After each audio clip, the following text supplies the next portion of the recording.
샬롬, 하나님의 평강이 여러분과 함께 하시기를 바랍니다. 코로나로 인해서 전 세계가 현재 어려움 가운데 처해 있습니다.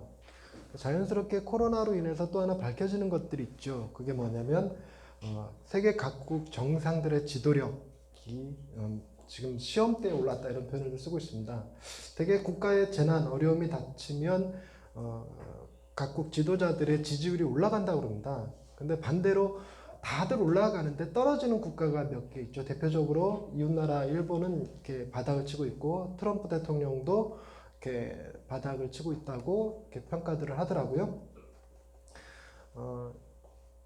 각 나라 국민들을 대상으로 여론조사를 한 게 있답니다. 23개국 정도 했는데 지도자의 지지율을 조사하는 거였는데, 여기서 지지율 평균이 80% 아니 40% 정도 된다고 그래요. 평균이 40%.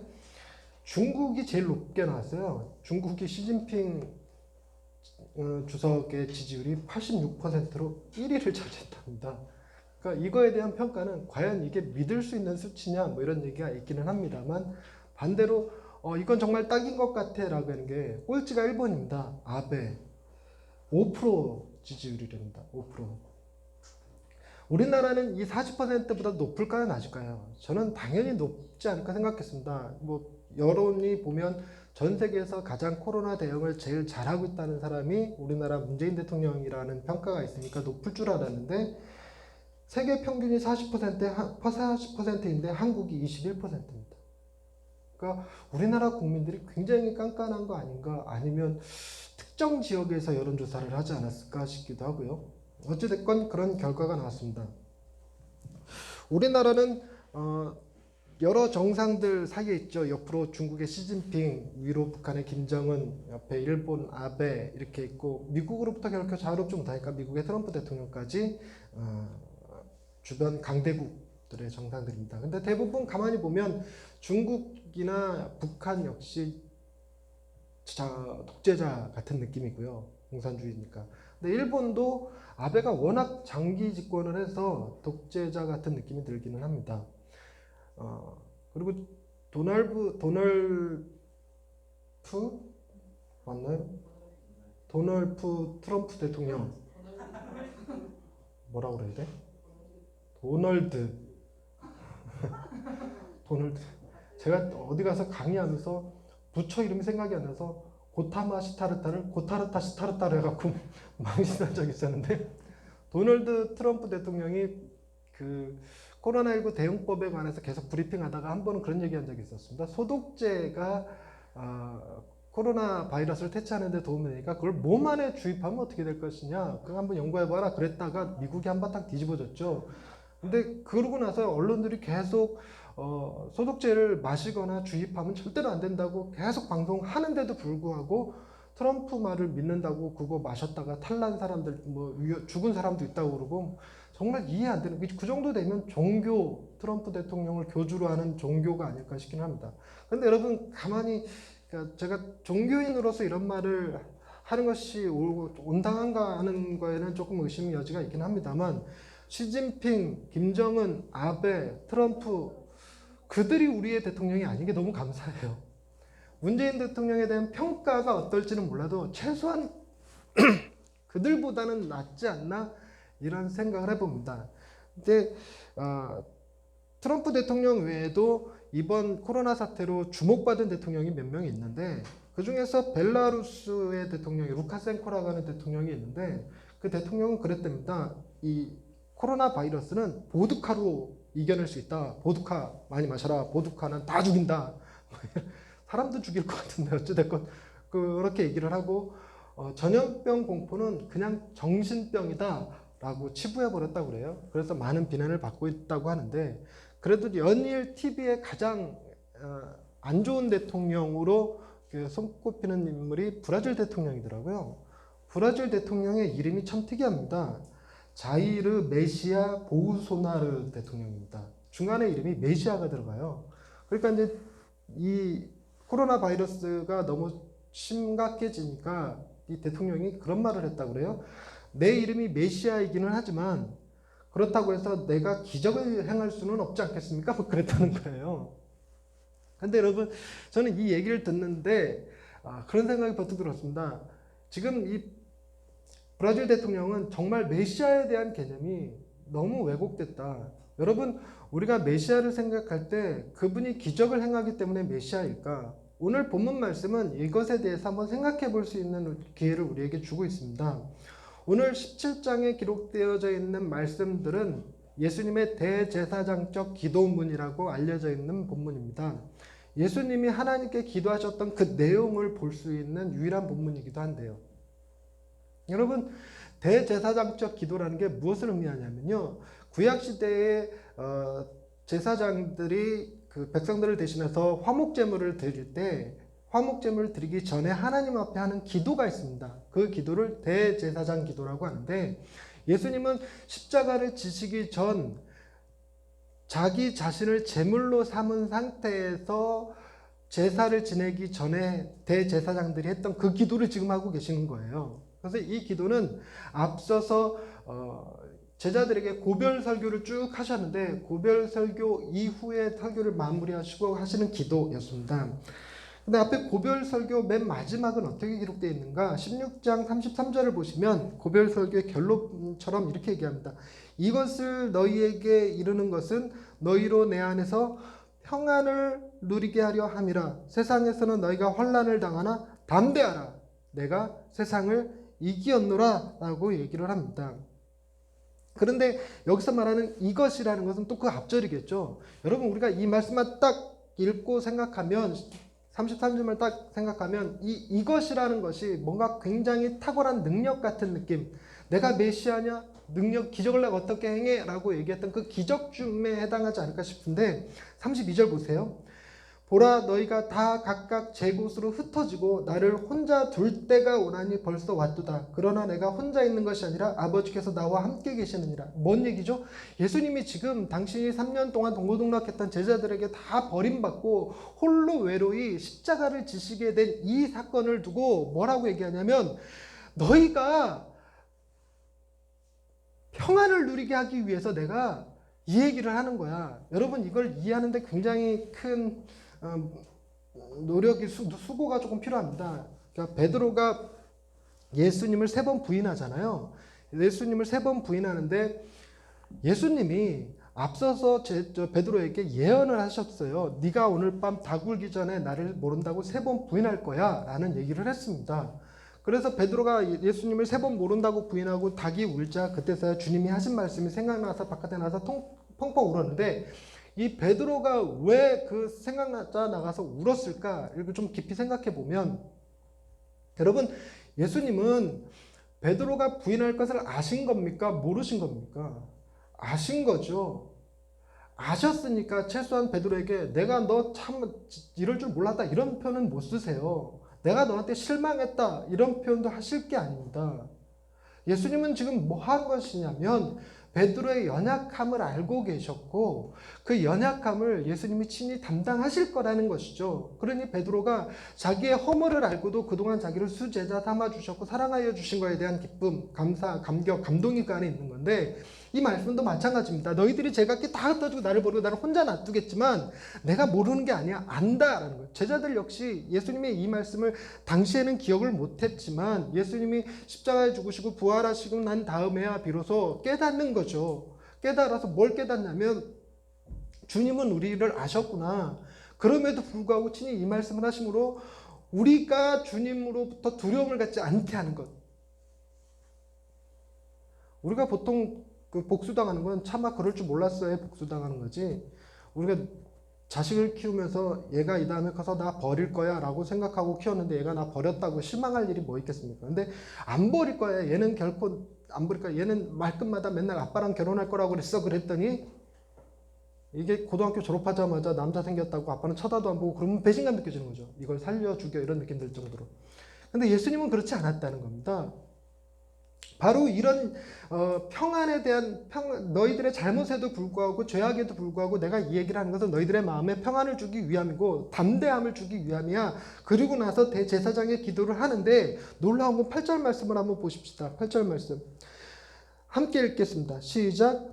나는 아버지께서 내게 주신 말씀들을 그들에게 주었사오며 그들은 이것을 받고 내가 아버지께로부터 나온 줄을 참으로 아오며 아버지께서 나를 보내신 줄도 믿었사옵나이다. 이런 얘기를 해요. 지금 제자들을 변호해 주고 계시죠. 더 앞서서 더 대단한 말이 있어요. 6절 말씀. 세상 중에서 내게 주신 사람들에게 내가 아버지의 이름을 나타내었나이다. 그들은 아버지의 것이었는데 내게 주셨으며 그들은 아버지의 말씀을 지켰나이다. 지금 예수님이 니들이 다 버리고 나 혼자 둘 거야 라고 얘기하시면서도 뭐라고 그러냐면 하나님께 기도하실 때 하나님 이들이 지금 잘못한 게 아니라 이들은 하나님께서 주신 말씀을 지킨 사람들입니다. 이들은 하나님이 나를 보내신 것을 알았고 아버지도 알았습니다 라는 얘기를 해요. 근데 놀랍게 이 8절 말씀과 동일한 말씀이 3절 말씀입니다. 3절 말씀 한번 한 목소리 읽어볼게요. 시작.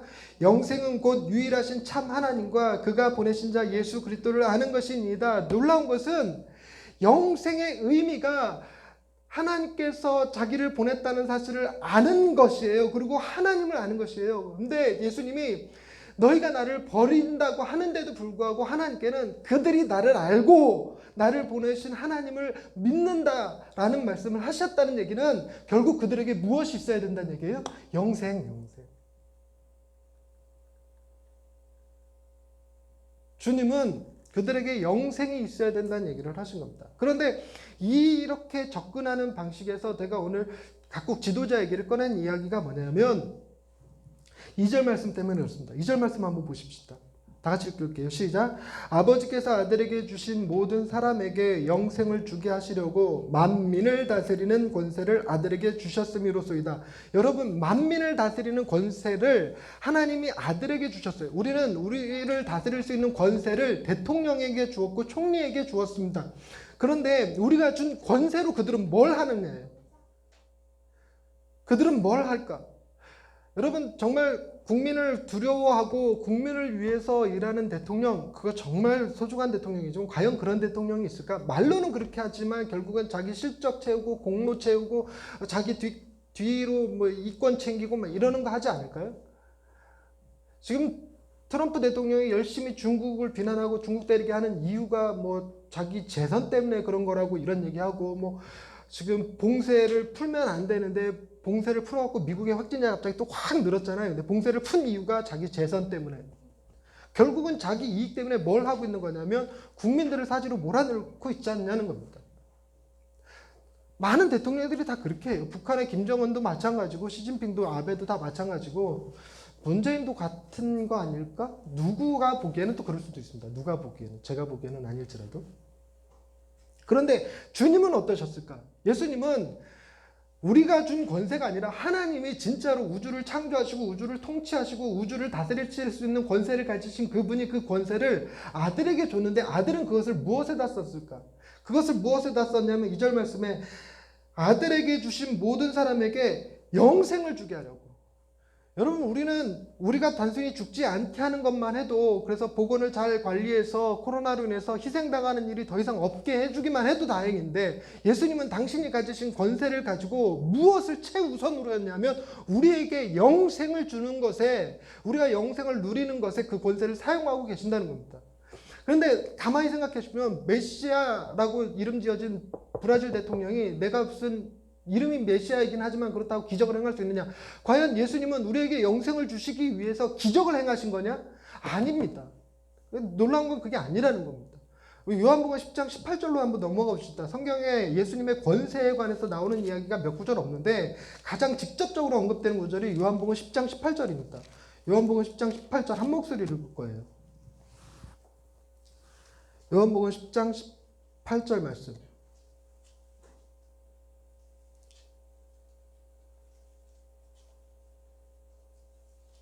한 목소리 읽겠습니다. 시작.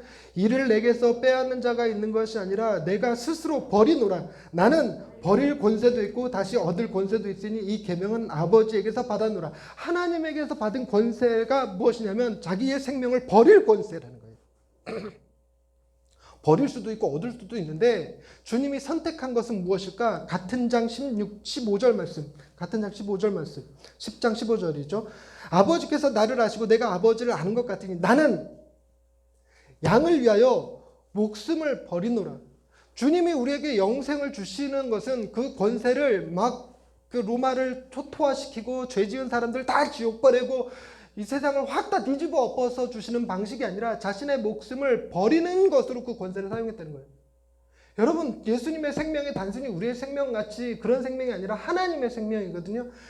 조물주, 창조주의 생명인데 그 생명을 어디다 쓰고 있냐면 하나님을 비난하고 하나님을 떠나고 하나님을 대적하는 자들에게 생명을 내어주시는 방식으로 그렇게 해서 우리가 영생을 얻는 결과를 만들어낸 거죠. 지금 브라질 대통령에게 네가 메시아니까 기적을 행해, 그게 아니라 최소한 메시아가 어떤 의미인지 알았으면 네가 저녁에 파티를 벌일 일이 아니라 그 대통령이 그러죠. 저는 사람들이 모이면 안 된다는 거라고 얘기는 하지만 저는 오늘 죄를 지을 겁니다. 이러면서 나는 강요들을 다 모아갖고 오늘 저녁 우리 집에서 바베큐 파티 할 겁니다. 이래갖고 또 난리가 났었죠. 그런 거 하지 말고 정말 위험한 지역에 가서 사지에서 수고하는 의료진들을 격려하고 그들을 위해서 밤새서 의료용품이라도 구해주고 정말 고통당하는 사람들을 찾아가서 위로하고 이런 일들을 해야 될 대통령이 메시아에 대한 개념을 어떻게 그렇게 잡고 있는 거죠? 여러분, 놀랍게 우리를 구원하신 예수님은 당신이 가지신 권세로 자기를 드러내는 방식이 아니라 우리를 구원하는 방식으로 그 권세가 당신의 목숨을 버리는 형태로 쓰고 계신다는 겁니다. 그리고 그걸 앞두고 지금 내일이면 십자가 달려 돌아가시기 바로 직전에 대제사장적 기도로 자기 생명을 내놓으면서 하고 계시는 기도라는 거예요. 과연 우리는 이 예수님께서 말씀하신 대로 그분의 희생에 의해서 얻어진 영생을 우리는 얼마나 소중하게 여기고 있을까? 우리가 가지고 있는 이 믿음, 신앙이라고 하는 것, 이것은 우리가 표현하듯이 예수 그리스도를 알고 그가 보내신 자 하나님을 유일하신 하나님으로 고백하고 있는데 이것이 곧 영생이라는 건데 이 영생이 예수 그리스도의 목숨으로 생명을 버리심으로 얻어진 것인데도 불구하고 이것을 우리가 받은 것 중에 제일 하찮은 것 취급하고 다른 거 구하느니라 이 가장 소중한 것에 대한 감사를 잊고 살았던 거 아니냐. 다윗의 고백처럼 구원의 즐거움을 잊어버린 채 내게 오늘 저녁 먹을 것이 마땅치 않다, 내일 학교 갈 일이 두렵다, 시험이고 직장이고 이런 것들이 다 공포로 다가오고 이런 것들을 통해서 우리가 하나님 앞에 기뻐하고 감사해야 되는 것을 잊어버리고 산 건 아니겠느냐. 게다가 과연 우리는 주님이 이렇게까지 자신을 희생하시면서 하나님께 기도했던 그 기도의 내용이 얼마나 부합했을까. 11절 말씀, 나는 세상에 오늘 본문 17장 11절, 나는 세상에 더 있지 아니하오나 그들은 세상에 있사옵고 나는 아버지께로 가옵나니 거룩하신 아버지여 내게 주신 아버지의 이름으로 그들을 보존하사 우리와 같이 그들도 하나가 되게 하옵소서. 하나가. 과연 우리는 하나가 되고 있는가? 교회를 다니지만 신앙생활을 하지만 각자 자기 위주의 신앙생활을 하죠. 교회 안에서도 서로 다투고 시기하고 질투하고 갈라서고 분열되고 이런 일들이 얼마나 많이 일어나요. 주님이 우리를 위해서 목숨을 내어주시고 우리로 하여금 영생을 얻게 하신 것의 그 결과로 뭘 원하셨냐면 우리가 하나 되는 것을 원하셨단 말이에요. 여러분, 예수님의 이 기도문 중에서 이것만 요구하시는 내용이, 나머지는 다 기정사실, 이들은 말씀을 지켰습니다, 이들은 나를 알았습니다 라고 주님이 변호하시지만 딱 이거 하나만큼은 하나님께 요구하시는, 하나님 저들이 하나 되게 해주옵소서. 우리와 같이 하나 되게 해주옵소서. 하나님과 예수님이 얼마나 친밀한 관계이십니까? 서로가 서로를 위하여 희생하고 순종하고 섬길 줄 아는 그런 관계로 우리들도 그렇게 되게 해달라고 주님께서 당신의 생명을 걸고 그 화목제물을 드리기 전에 기도하고 계시는데 우리는 과연 그 말씀에 온전히 합당한 삶을 살고 있을까? 전혀 그렇지 않죠.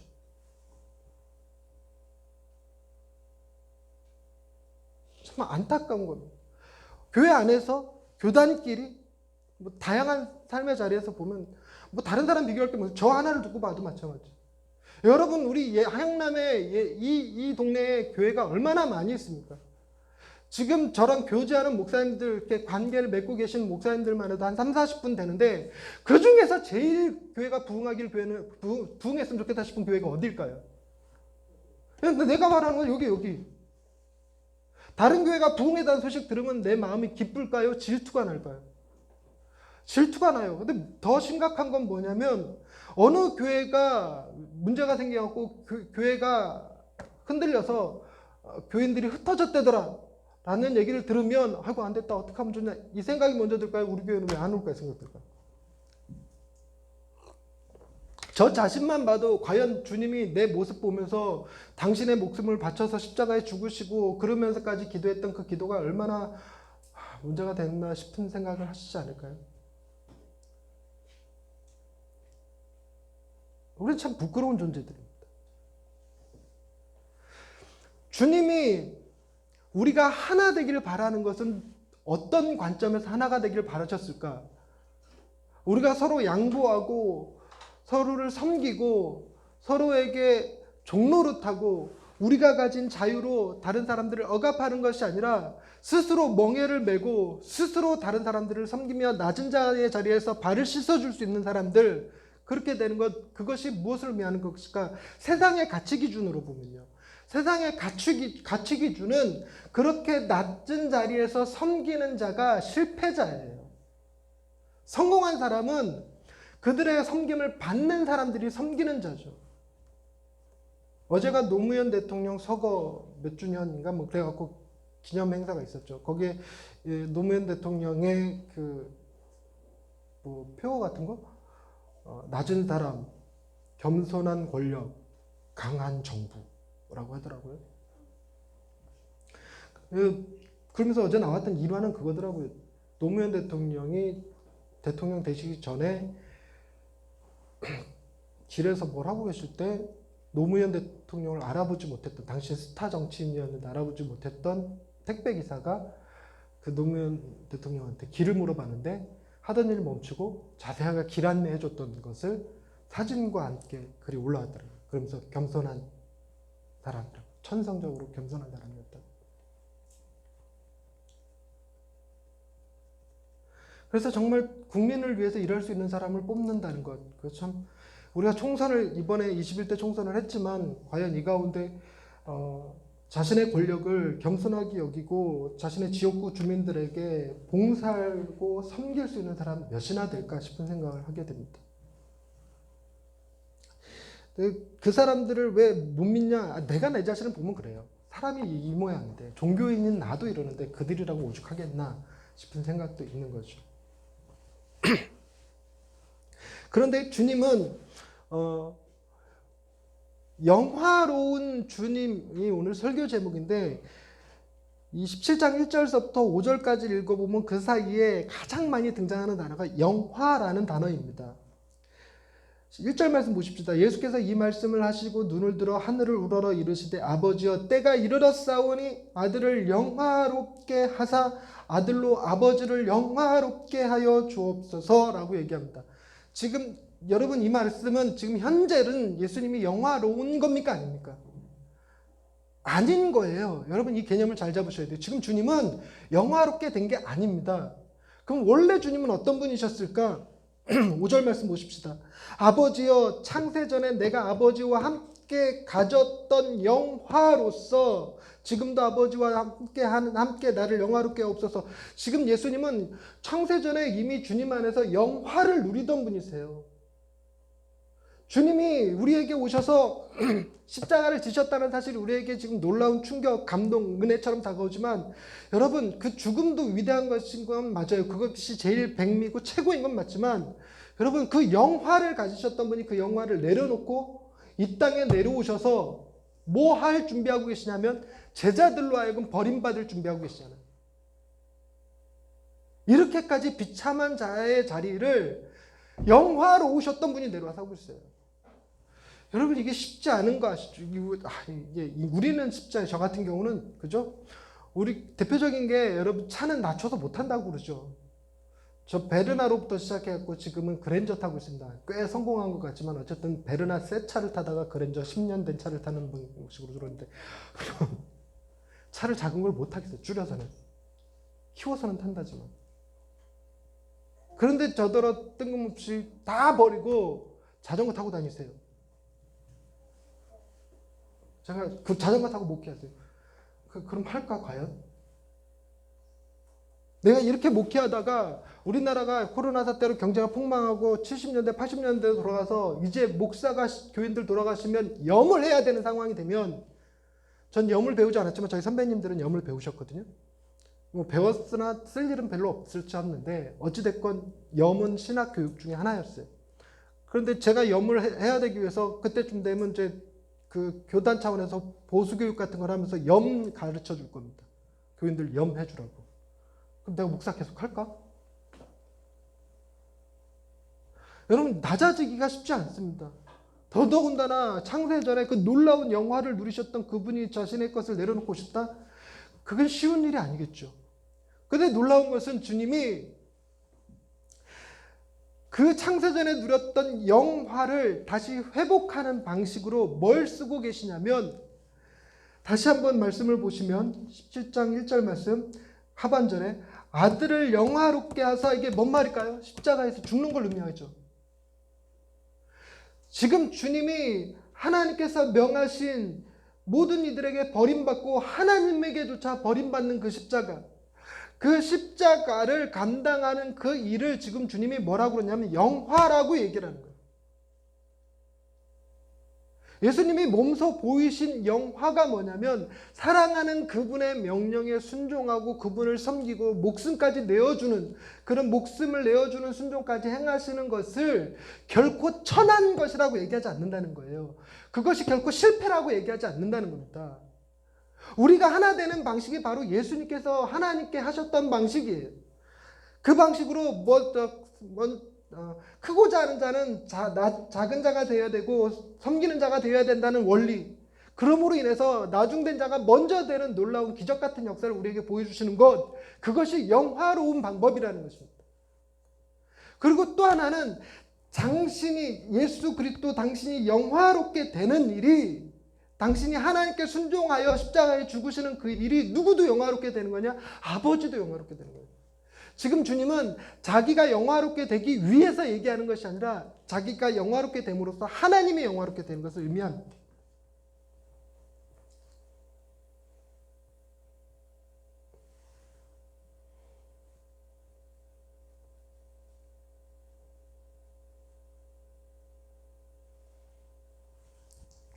그런데 우리가 하나 되게 하는 일에 10절 말씀을 보십시다. 10절 말씀. 내 것은, 여기서 내 것은 누구 것입니까? 예수님의 것. 예수님의 것은 누구를 의미합니까? 저와 여러분을 의미합니다. 주님이 당신의 것이라고 얘기했던 우리를 지금 누구의 것으로 만들고 계시냐면 다 아버지의 것이라고 얘기를 합니다. 그리고 아버지의 것은 내 것이라고 얘기합니다. 결국 하나님과 예수님이 하나 되심이 이런 거예요.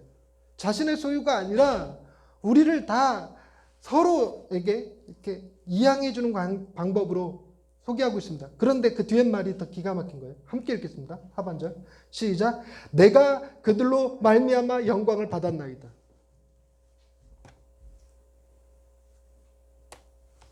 여러분, 주님이 하나님을 영화롭게 하는 데 있어서 우리로부터 받으신 영광을 하나님의 것으로 돌리고 계십니다. 우리를 영화롭게 하는 것, 그것이 우리를 하나 되게 말이 반대로 갔어요. 우리 하나 되게 하는 것, 그것이 우리로 영화롭게 하는 것이고, 그것이 곧 하나님께 영광이 되는 일이라는 겁니다. 시간이 많이 갔으니까 하나 10부터 건너뛰어서 이해되실 거라고 생각해서 건너뛰어서 얘기할게요. 여러분, 우리의 실패가, 우리의 낮아짐이, 우리의 겸손이, 우리의 연약함이, 우리의 부족함이 하나님께 영광이 됩니다. 다시 한번요. 우리의 낮아짐이, 우리의 겸손함이, 우리의 섬김이, 우리의 종됨이, 우리의 연약함이, 우리의 부족함이 하나님께 영광이 됩니다. 누굴 통해서? 예수 그리스도 통해서. 예수 그리스도 통해서. 우리의 그 부족한 모습을 주님이 당신의 영광으로 삼아 아버지의 것으로 만들었어요.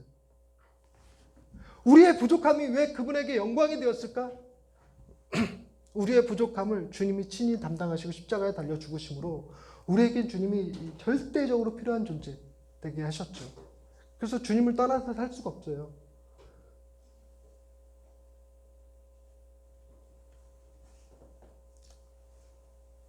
여러분, 우리가 하나님을 영화롭게 하는 방법, 우리가 다른 사람들과 하나가 되는 방법, 그것은 자기를 높이는 것이 아니라 자기가 죄인임을 고백하는 거라는 것입니다. 다른 사람들 앞에 나 잘났소가 아니라 내가 부족한 사람입니다. 다 나 때문입니다. 내가 연약해서 그렇습니다. 제가 잘못했습니다. 라고 말하는 것이 주님에게 영광이요. 그것이 하나님께 영광이요.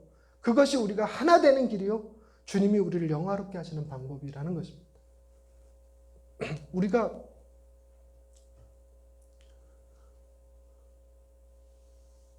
우리가 어떻게 나 자신을 그렇게 낮춰서 얘기합니다.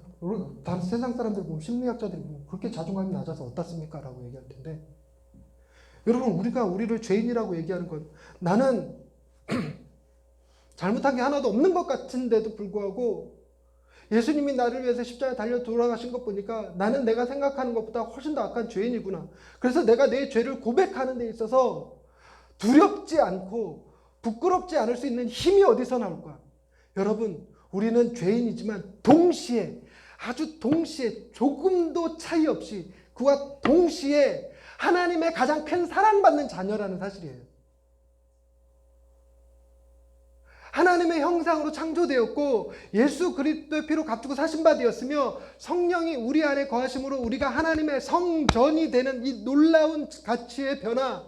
그래서 우리는 내 자신이 연약한 자다, 내가 죄인이다, 나는 부족한 자다라고 말하는 것이 두려움에서 하는 말도 아니요, 슬픔 가운데 하는 말도 아니요, 얼마든지 내 자존감 해치지 아니하고 감사함으로 기쁨으로 그렇게 고백할 수 있는 힘, 내 모든 연약함을 하나님 당신의 영광으로 삼아주시고 도리어 그 연약함 때문에 나를 자녀 삼아주신다는 놀라운 힘.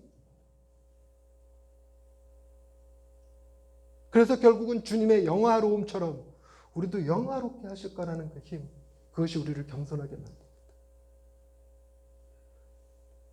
브라질 대통령이 그 메시아가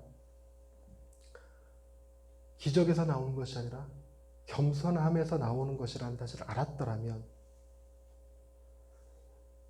이 코로나 문제로 고통당하고 있는 사람들한테 내가 무슨 기적을 행하는 메시아입니까? 라고 외칠 게 아니라 제가 여러분들과 함께 제가 미련해서 부족해서 여러분들 고통 가운데 밀어넣어서 죄송합니다. 다 내 잘못입니다. 내 잘못입니다. 라고 말했어야 되는 것 아니겠습니까?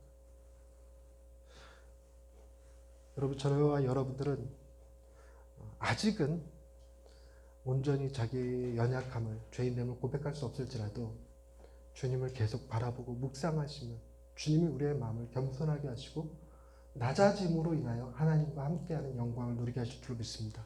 기도하십시다. 하나님, 우리가 바라보는 메시아는 어떤 메시아였을까요? 정말 이 코로나 사태로부터 우리를 안전하게 보호해 준 메시아였을까요? 아니면 이 코로나를 완전히 물리쳐줘 기적을 일으키는 메시아였을까요? 말씀을 통해서 보는 메시아는 당신의 연약함을 하나님 앞에 온전히 맡겨드리고 십자가에서 죽기까지 순종하시는 메시아였습니다. 그로 인하여 우리는 영생을 누리고 우리 역시 하나님 앞에 겸손하게 하시고 하나님 앞에 죄인됨을 고백함에 부끄러움이 없고 부족함이 없게 하시고 담대하게 세상 사람들 앞에서도 연약함을 고백할 수 있는 사람들, 그러므로 서로 섬기고 사랑할 수 있는 사람들에게 하옵소서. 그 메시아를 바라보는 우리 마음에 하나님이 주시는 영화로움이 가득하게 하옵소서. 예수님의 이름으로 기도드립니다. 아멘.